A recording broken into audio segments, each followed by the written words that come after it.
Subscribe করুন paradise garden চ্যানেলকে এবং লেটেস্ট আপডেট পাওয়ার জন্য বেল আইকনটি প্রেস করুন।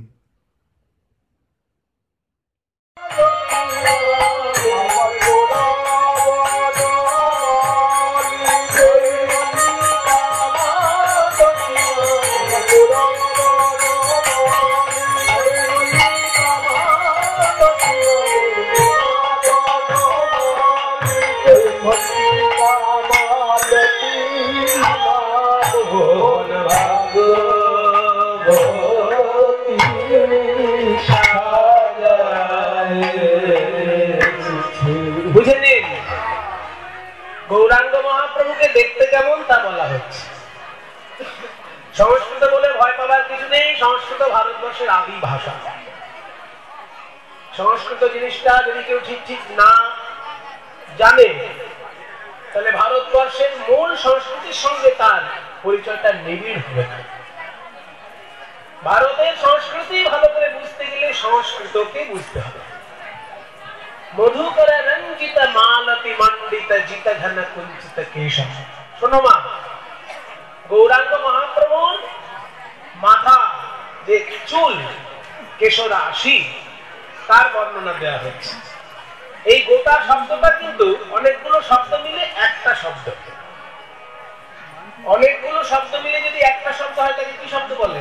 এই বাচ্চারা বল, তোরা তো স্কুলে পড়াশোনা করিস, ব্যাকরণ তো পড়েছিস, বাংলা ব্যাকরণ। সমাসবদ্ধ পদ, এই শব্দটা শুনেছিস?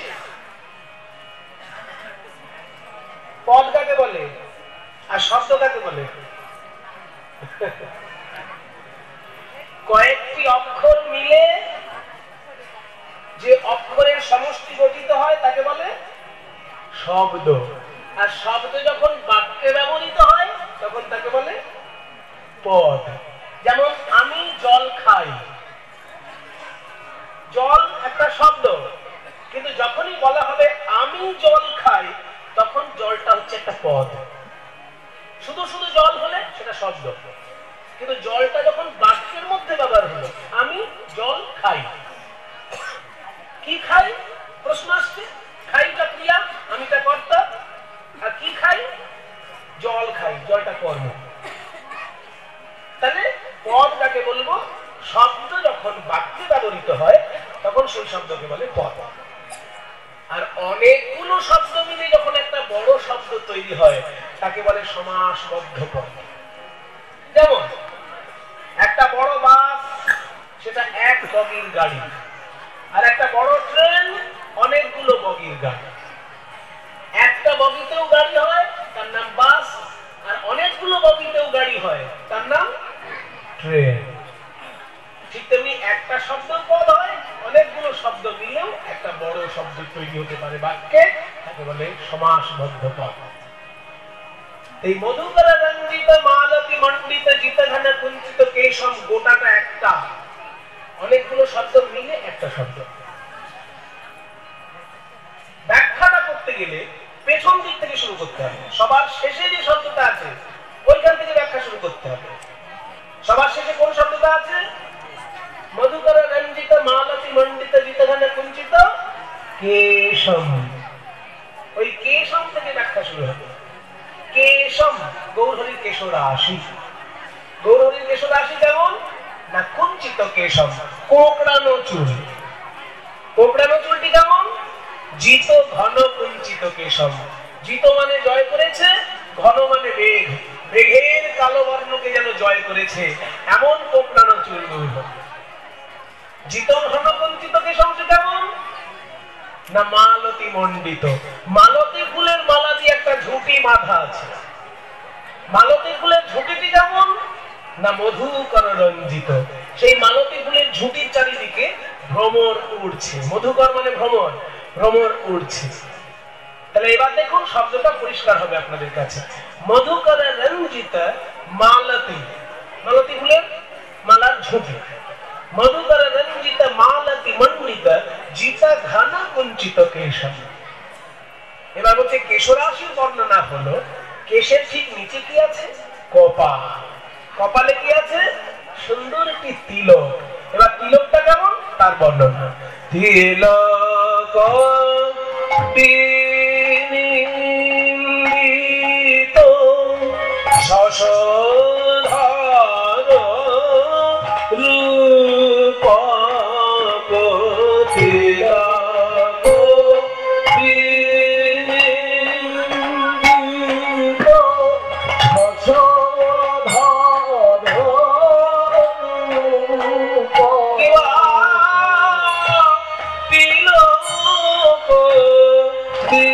বিনিন্দিত হরিচন্দনে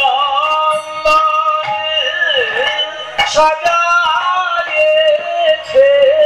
তিলক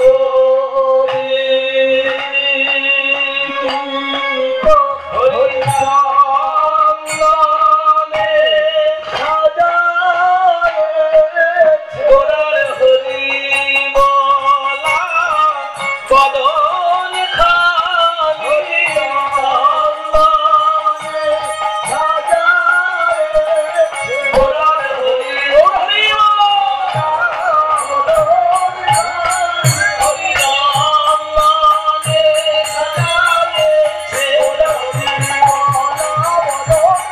হরিচন্দনে সাজায়েছে হরিমলা বদন খানি চন্দনে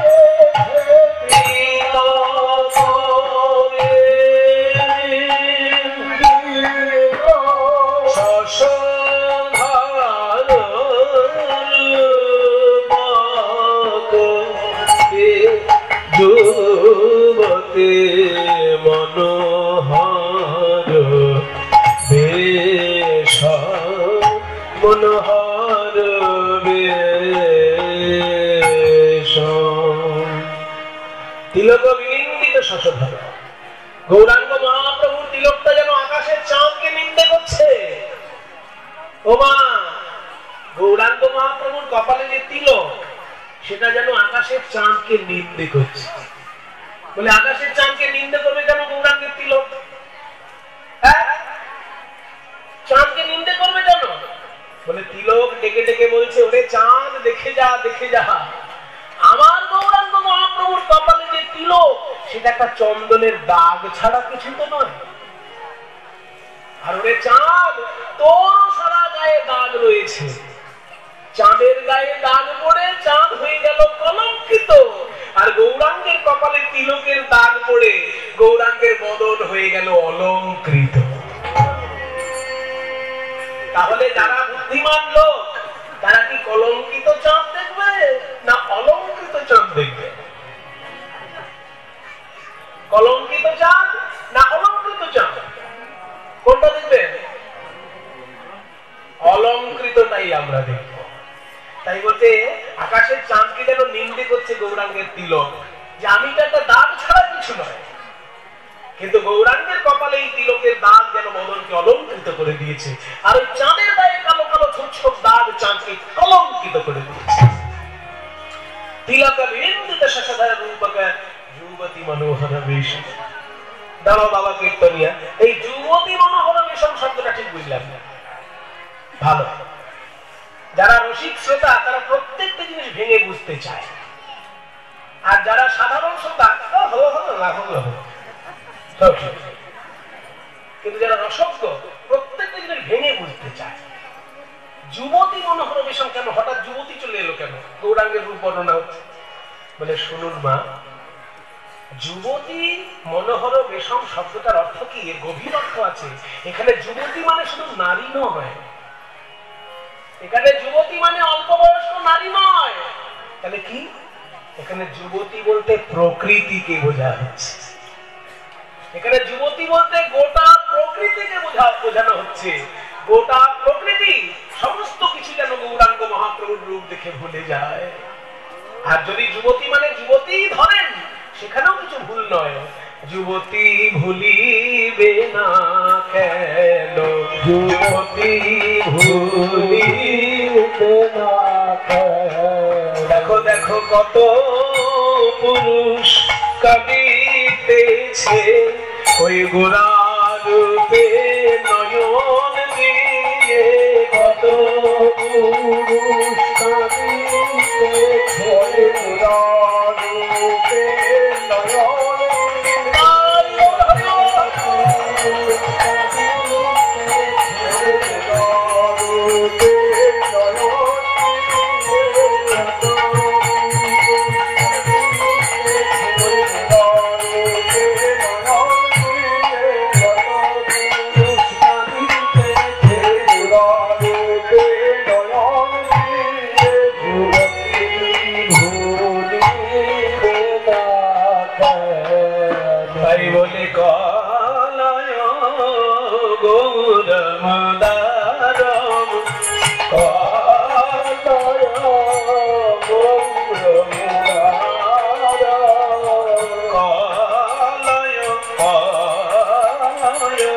পাদা নিদা নিদা।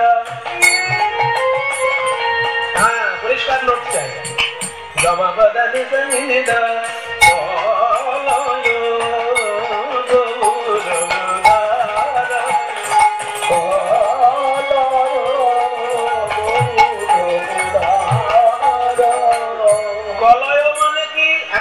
ক্রিয়াপদ এলো, প্রথম দুটো লাইনই হচ্ছে বিশেষণ।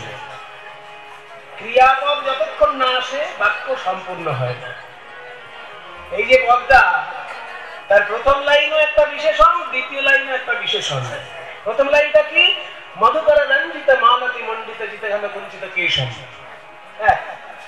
দ্বিতীয় লাইনটা কি?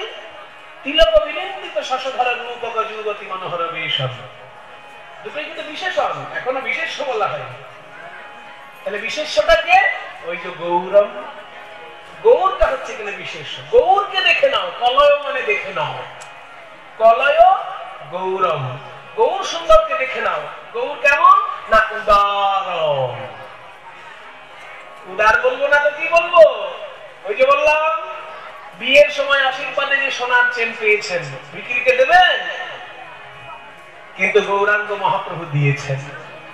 উনি গোলক থেকে যে প্রেম সম্পদ বুকে করে এনেছেন, এই হতভাগ্য কলিজীবকে বিতরণ করে দিয়েছেন। তাকে উদার না বলে পারি? কলয় গৌর মদার সখী কলয় গৌর নিন্দিত হাটক কান্তি কলে বড় হাটক কান্তি কলে বড়। নিন্দিত হাটক কান্তি, গৌরাঙ্গ মহাপ্রভুর অঙ্গের শোভা কান্তি নিন্দিত, যেন নিন্দা করছে। কাকে?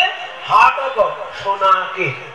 হাটক মানে সোনা, সোনাকে যেন গৌরাঙ্গের অঙ্গ কান্তি নিন্দা করছে। বলে ওরে সোনা, তুই দেখতে সুন্দর কিন্তু বড় কঠিন। আর আমার গৌর সুন্দর দেখতেও ভালো, আবার কঠিন। কঠিন তো নয়, কমল হতে সুকোমল, পদ্ম ফুলের থেকেও কোমল।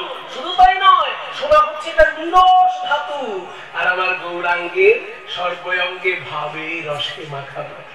নিন্দিত হাটক বলো কাঁচা সোনা আমি কিসে মাগনি, কাঁচা সোনা আমি কিসে মাগনি, আমার গৌর অঙ্গের সুলামনি, কাঁচা সোনা আমি কিসে মাগনি, আমার গৌর অঙ্গের সুলামনি, লাবণী লাখো মানো হে মনি গোরা।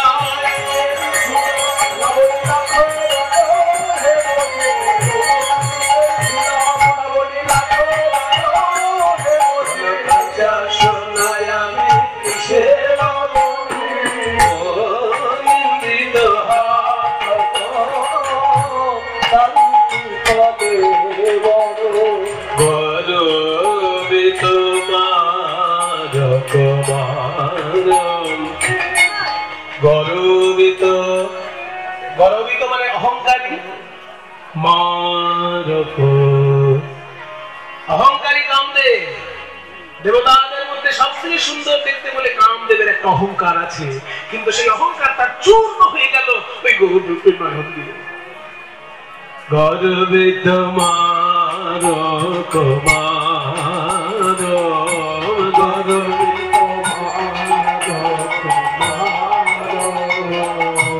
একটু আগে বলছিলাম না, আমার গৌরাঙ্গ মহাপ্রভুর হাসিটা এত সুন্দর যে একবার তাকাবে সে আর অন্যদিকে দেখতেই পারবে না। মধু মধুর স্মিত লোভিত লোভিত, মধু মধুর স্মিত লোভিত, অনুপম ভাব বিলাস, অনুপম ভাব বিলাস। অনুপম, অনুপম মানে কি? অনুপম মানে কি? যার উপমা দেওয়া সম্ভব নয়, তুলনা মেলে না, তুলনা মেলে না, ভাব বিলাসের তুলনা মেলে না, ভাব বিলাসের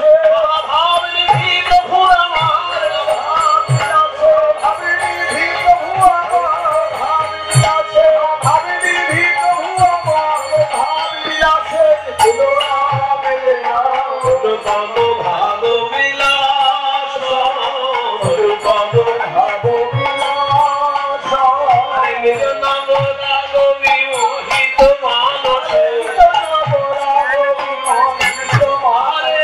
নিজ নবরাগ নিজ নবরাগ নিজের নতুন যে অনুরাগ, নিজের যে নতুন ভক্তি, যে ভক্তি সম্পর্কে এতদিন লোকের ধারণা ছিল না, সেই মধুর রসাশ্রিত যে ভক্তি রস, তাতে মহাপ্রভু বিভোর। নিজ নবরাগ বিমোহিত মানস আপনি কাঁদে গো, আপনার গুণ স্মরণ করে আপনি কাঁদে গো, আপনার গুণ স্মরণ করে আপনি কাঁদে গো। নিজ নবরাগ বিমোহিত মানস বিকথিত গদ গদ ভাষ, বিকথিত গদ গদ ভাষ। জানো গো, জানো মা, আমার গৌরাঙ্গ মহাপ্রভু যখন রাধা ভাবে ডুবে যায়, গদ গদ কথা বলে, গদ গদ কথা বলে, রাধা ভাবে বিভোর হয়ে গদ গদ কথা বলে, রাধা ভাবে বিভোর হয়ে গদ গদ কথা বলে। বিকথিত গদ গদ ভাষ, বিকথিত গদ গদ ভাষ। তবে একটা জিনিস শোনো, মহাপ্রভুর এই গোলকের প্রেম বিশেষভাবে কারা উপলব্ধি করলো জানো? যারা 24 ঘন্টা তাকে ঘিরে থাকতো, সেই ত্যাগী বৈষ্ণব, যাদের মধ্যে রূপ গোস্বামী আছেন, সনাতন গোস্বামী আছেন, স্বরূপ দামোদর আছেন, এরা বিশেষভাবে মহাপ্রভুর সেই প্রেম উপলব্ধি করেছে। পরমা কিঞ্চন কিঞ্চন নরগণ, পরমা কিঞ্চন কিঞ্চন নরগণ, বিতরণশীল পরমা কিঞ্চন কিঞ্চন নরগণ, করুণা বিতরণশীল ভাসালো ভাসালো ভাসালো করুণায় ত্রিভুবন, ভাসালো ভাসালো করুণায় ভুবন করুণার অবতার, করুণায় ত্রিভুবন, করুণার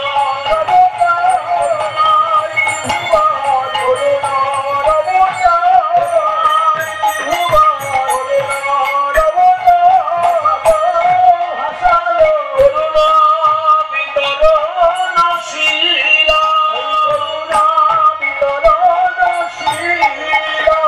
ক্ষোভিত দুর্মতি রাধা মোহন,